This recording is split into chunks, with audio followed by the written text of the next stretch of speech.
Good day, everyone. Today, we'll move beyond the classic Mendelian laws of inheritance and explore the more complex ways genes can behave in humans. While Mendel's experiment revealed elegant patterns using pea plants, real-world genetics often shows more complexity.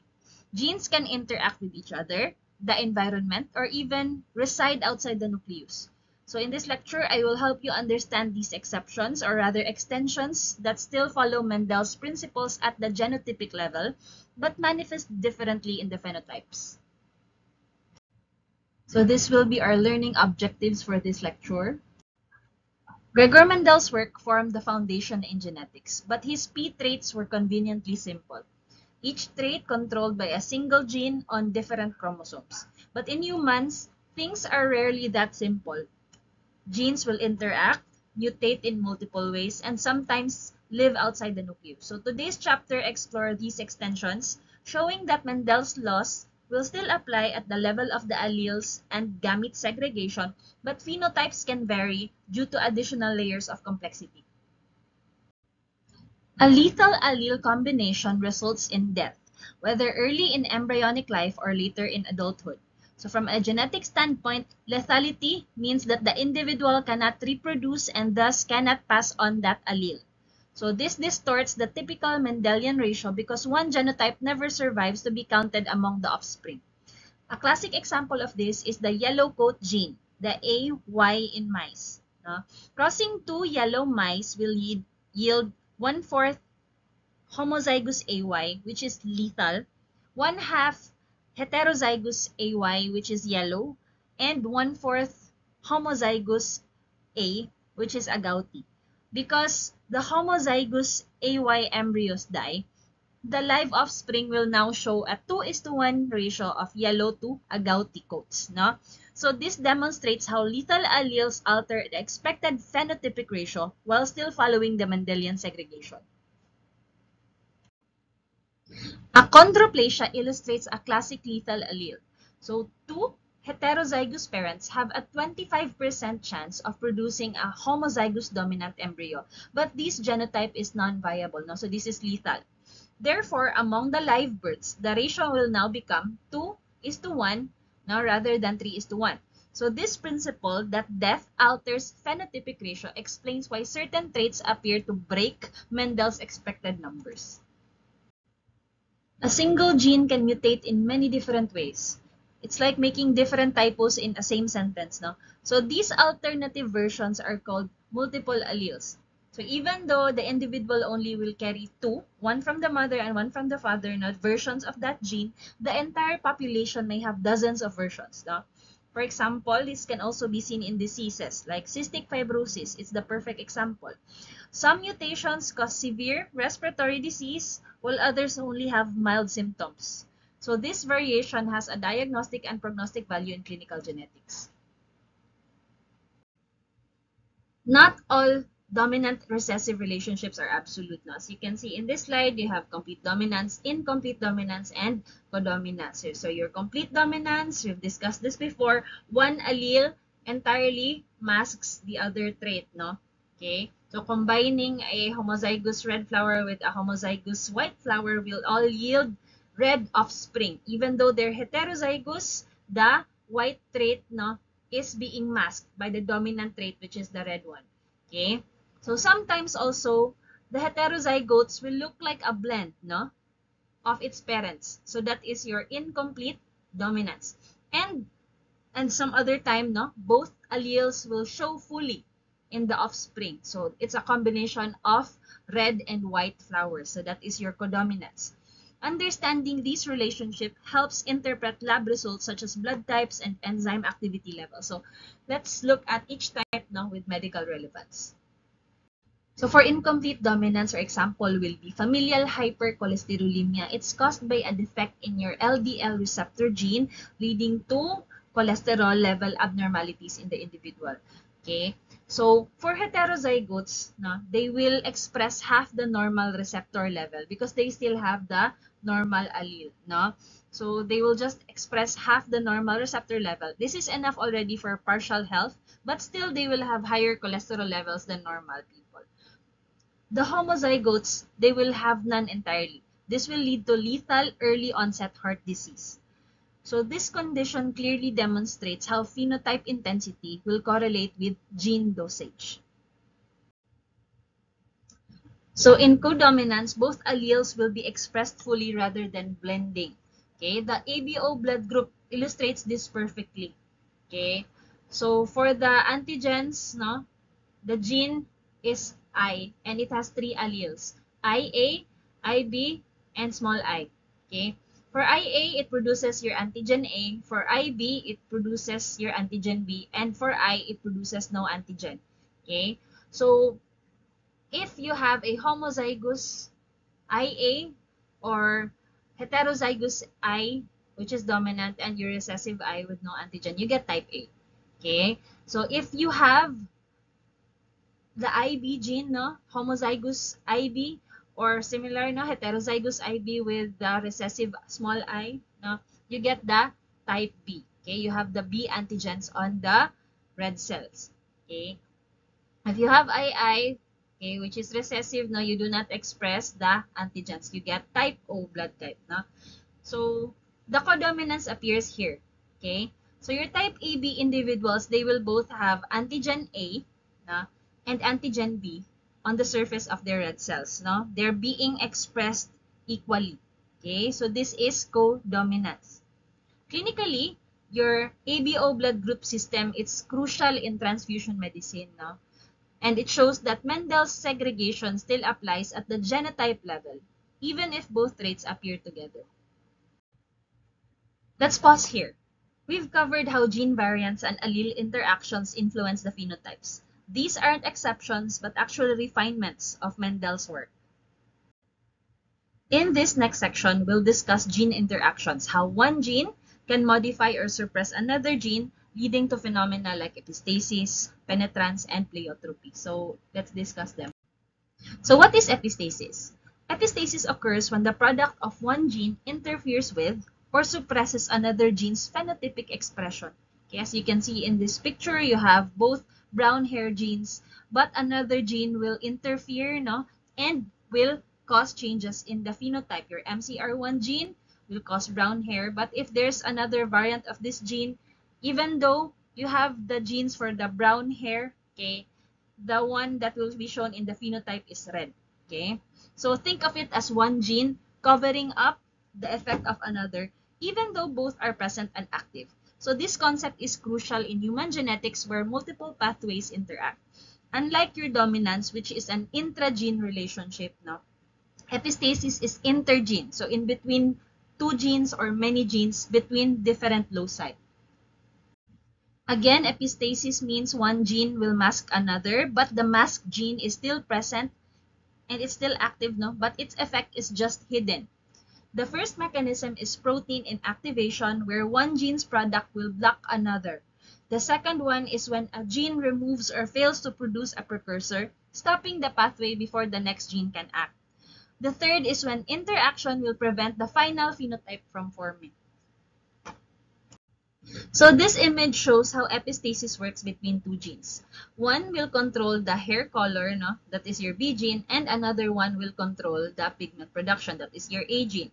In the top row, no, this shows the normal variations in the hair color. If you have a homozygous dominant B, it gives you dark brown hair. If you're heterozygous, you have medium brown hair. And if you're homozygous recessive small b, you have blonde hair. Okay? But when we add the albinism gene or the A gene, individuals with at least one dominant A allele, whether it be homozygous dominant or heterozygous, no, they will show their normal hair color. Okay? But those with homozygous recessive, no, small a, they can't produce any pigment at all, appearing white or albino regardless of their B genotype. So this clearly illustrates that the albinism gene will mark the expression of the hair color gene, which is the essence of your epistasis. Epistasis therefore can explain why two individuals with similar genotypes for a trait may still look different because another gene modified or masked the outcome.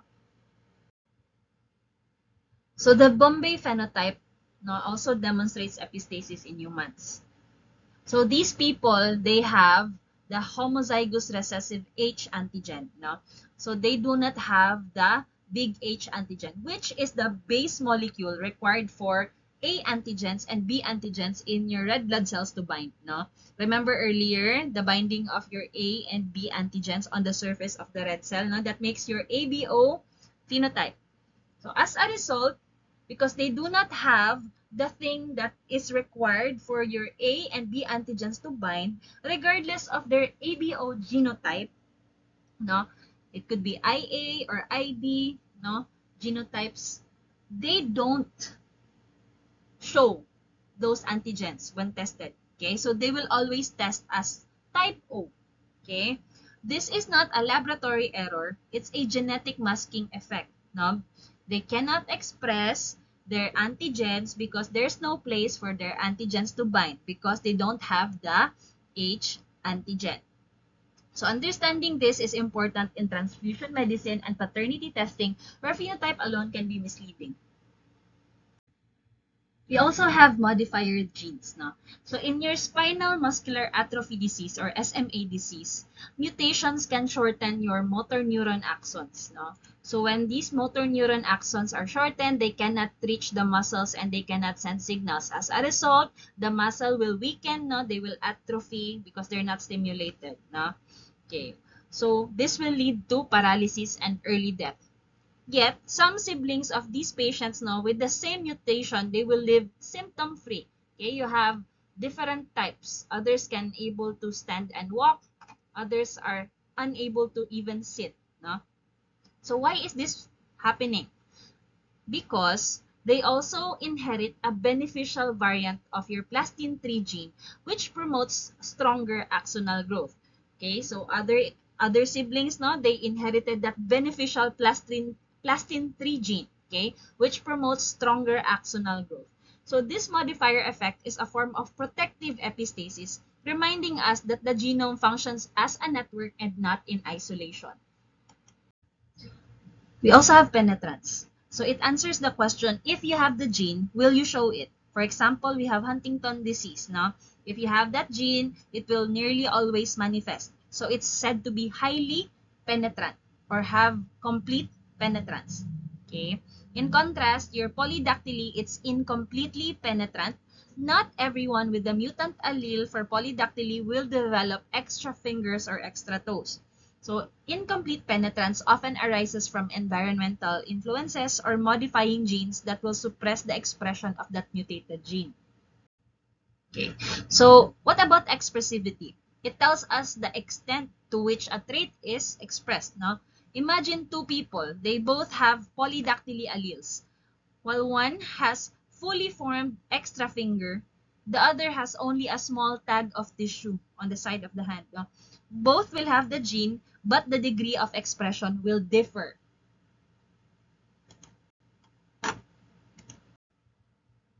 So this image will compare penetrance and expressivity using purple and white circles.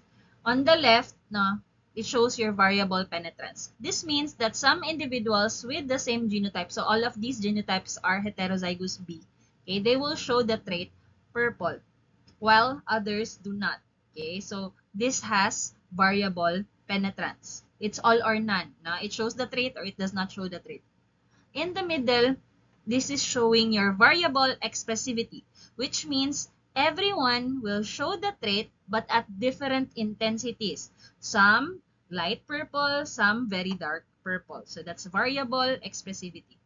On the right, okay, both will vary. Some individuals express the trait very strongly, some others very weakly, and some others not at all. Okay, so together, this shows that genes can differ not only whether they appear, but also in how strongly they do. These two concepts, your penetrance and expressivity, will help explain why even identical genotypes can lead to a spectrum of phenotypes in clinical practice. So in pleiotropy, one gene's product participates in several biological processes. For example, you have your fibrillin protein. Discussed this before. No? It provides elasticity in connective tissues across the entire body. So in Marfan syndrome, this is defective. No? So defective fibrillin will lead to long limbs, lens dislocation, and potentially fatal aortic aneurysm. So clinically, it will remind us that treating symptoms separately may overlook a single molecular cause. Genetic heterogeneity is the mirror image of pleiotropy. Instead of one gene causing many effects, this is many genes causing just one effect. Okay, you have the following examples, no?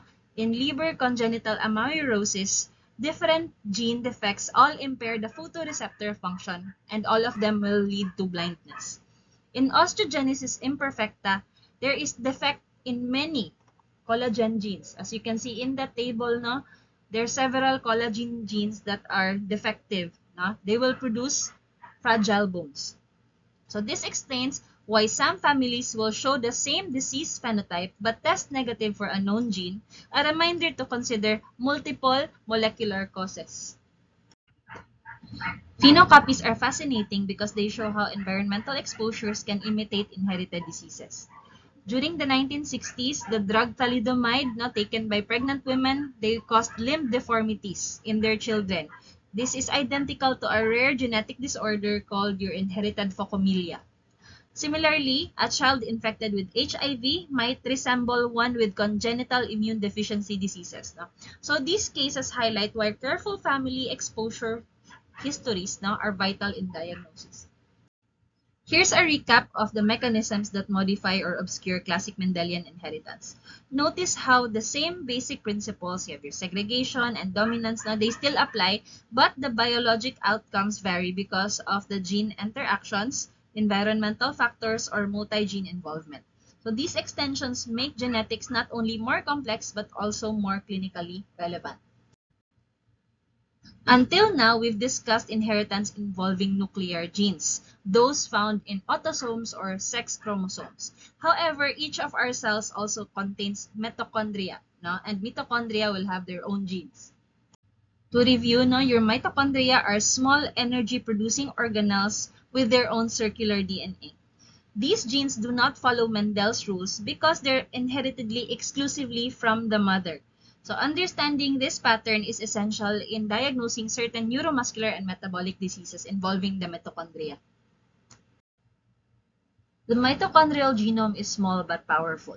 It encodes a handful of proteins critical for ATP production and several RNAs that help in protein synthesis. Because every cell contains numerous mitochondria, each with their multiple DNA copies, mutation in the mtDNA or your mitochondrial DNA can exist in mixtures. Some will be normal, some will be defective. This mixture explains why symptoms can vary even within families. Mitochondrial DNA behaves quite differently from your nuclear DNA. It lacks histones, it has no introns, and they mutate faster because they're constantly exposed to free radicals generated by the high energy metabolism that occurs inside the mitochondria. So this high mutation rate explains why mitochondrial diseases often arise spontaneously and why mtDNA is also useful in evolutionary and forensic studies. Maternal inheritance is the key hallmark of mitochondrial genetics. At fertilization, the sperm head will only deliver its nuclear contents, the nuclear DNA, into the oocyte. The mitochondria in the sperm tail, they do not enter, or are selectively destroyed. As a result, only the mother's mitochondria will be passed on, that is inside the oocyte, it will be passed on into the offspring. As a result, an affected mother passes the mutation to all of her children, but only her daughters can continue transmitting it because, again, mitochondria is purely maternal. Okay? So, all our mitochondria came from our mothers. So, pedigrees with this pattern show vertical transmission through females only. What about if you're an affected male? So, if you're an affected father, luckily you cannot transmit your mitochondrial disease or mutations into your children. Because mitochondria supply energy to all cells, their failure especially affects high energy organs. So your high energy requiring organs as seen in the image, for example, your brain, muscles, and heart. So in MELAS, okay, we mentioned this before, it's short for myopathy, encephalopathy, lactic acidosis, and stroke-like episodes. The patients here have abnormal mitochondria na, and they will develop progressive weakness, confusion, and seizures. Another disease is the Lee syndrome. No? It affects ATP production, causing a rapid neurologic decline. Under the microscope, no, in these patients, their affected muscle fibers show dark, red, ragged zones due to accumulation of the defective mitochondria. So let's consider a clinical case. You have this old man, okay, who slowly developed deafness, memory loss, and weakness. The biopsy revealed red, ragged muscle fibers. Okay, this is diagnostic of mitochondrial myopathy. That's in letter B. No, you see the red, ragged muscle fibers. This is the accumulation of defective mitochondria. Genetic testing confirmed MELAS. His children, regardless of sex, no, will they inherit the mutation? No, okay, because the mitochondria will be inherited from the mother. Okay, so this case illustrates both the inheritance pattern and the tissue specificity of mitochondrial disease.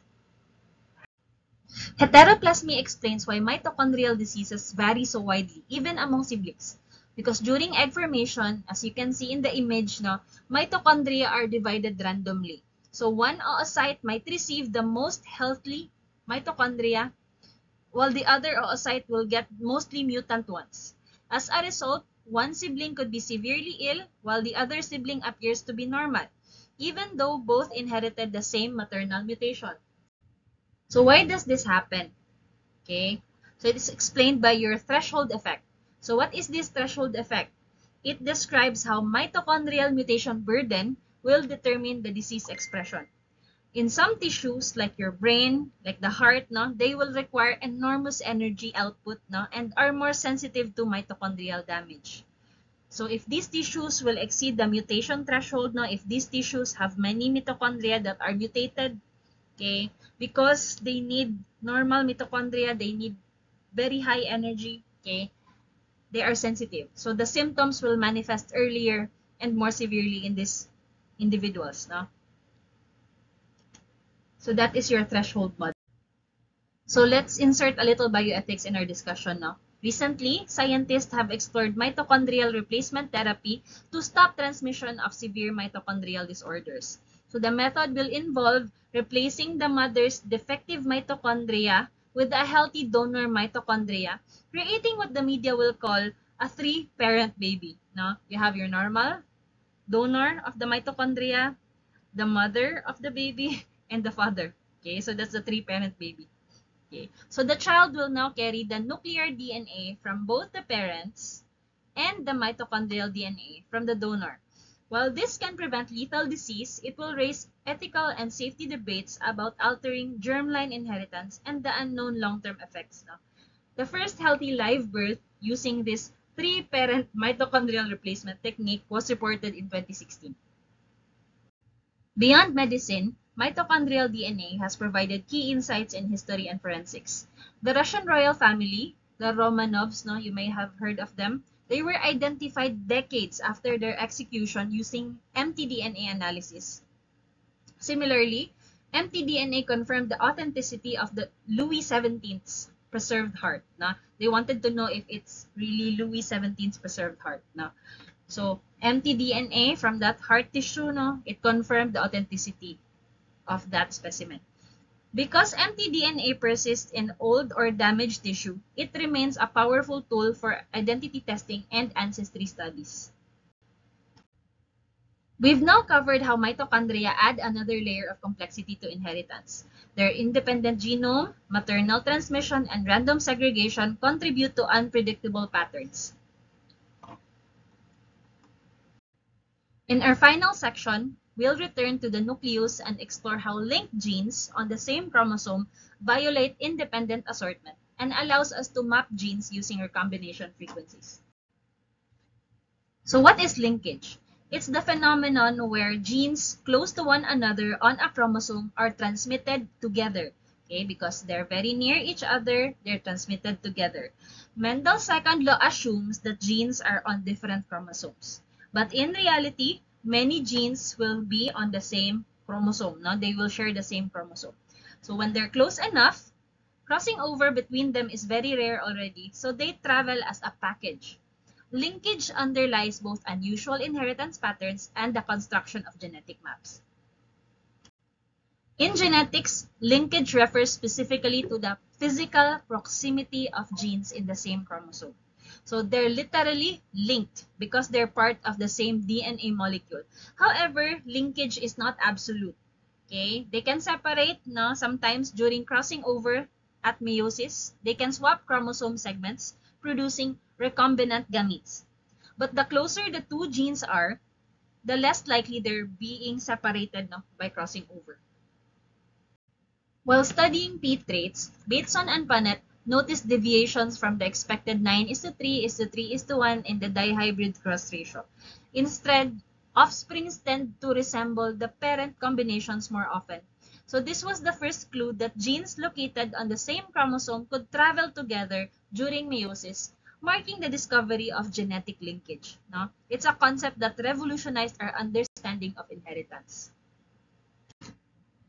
Recombinations resulted from crossing over, where homologous chromosomes physically exchange segments. What is that area called, no? When they are physically linked at one point? It's called your chiasma. Okay? So this process will reshuffle genetic material, increasing the variation. So the frequency of recombination between two genes reflects how far apart they are. So the genes that are very close together, they're rarely separated, while those who are very far apart are often recombined. Thus, recombination frequency will serve as a natural ruler. No? It's like a ruler for mapping genes. A dihybrid alleles arrangement will determine which gametes are parental or recombinant. In cis, no, both dominant alleles are together in one chromosome. Okay, as you can see here, no, both dominant in one chromosome. In trans configuration, okay, they're opposite. Okay, so recognizing this configuration helps us in interpreting recombination data because the proportion of recombinant offspring will depend on which arrangement the parents carried. Genetic counselors often use this to predict the likelihood of certain trait combinations. Alfred Sturtevant in 1911 realized that if crossing over is more likely between distant genes, we could use recombination rates as a natural ruler to map genes on chromosomes. 1% of recombination equals 1 map unit. Now, he named that 1 map unit as centimorgan, or cm. The method was foundational in early genetics and remains conceptually important in genome mapping today. Linkage analysis has real medical applications. For example, the gene causing nail patella syndrome, it's an autosomal dominant disorder, is located near the ABO blood group gene. So they're both found in chromosome number 9. Because of their proximity, they're often inherited together. For example, the parent has an NPS allele that is linked to the blood type A allele, no? And the normal N allele, no, that is linked to the blood type O. So most of their children will inherit either NPS plus blood type A, no? So they have NPS and they are blood type A, or they could be normal, no? They have no NPS and blood type O. Only a small fraction of their children will show any recombination. So this pattern shows co-segregation, the tendency of alleles close together to be transmitted as a unit. This linkage is just a statistical tendency though. It's not an absolute rule. Recombination or crossing over can separate them, no? Which is why some people with blood type A have NPS, others don't, and vice versa. So this observation once helped track genetic diseases before DNA sequencing was even possible, a cornerstone in medical genetics and genetic counseling. Even in large populations, some DNA segments, they tend to stick together over generations. So this is called your linkage disequilibrium. It arises when alleles near each other are rarely separated by recombination. So they're not separated by recombination, and they will be transmitted from generation to generation. So clusters of such alleles are called haplotypes. So LD, or linkage disequilibrium, is the key in modern genomics because it allows scientists to locate genes statistically even without direct observation of every variant. Before genome sequencing, linkage analysis relied on genetic markers. So these genetic markers are DNA segments which are commonly inherited along with a disease gene. So the strength of this linkage was expressed as an LOD score. So it's a statistical measure of linkage. Now, if you have an LOD score of more than or equal to 3, that is significant. Today, your GWAS or Genome-Wide Association Study, okay, it expands that concept. It compares entire genomes across thousands of individuals to find haplotypes statistically associated with certain diseases. So these studies have uncovered hundreds of genetic loci for complex disorders, revolutionizing preventive medicine. So this is the summary for our lecture, and this is my reference. Thank you everyone, and happy remote learning.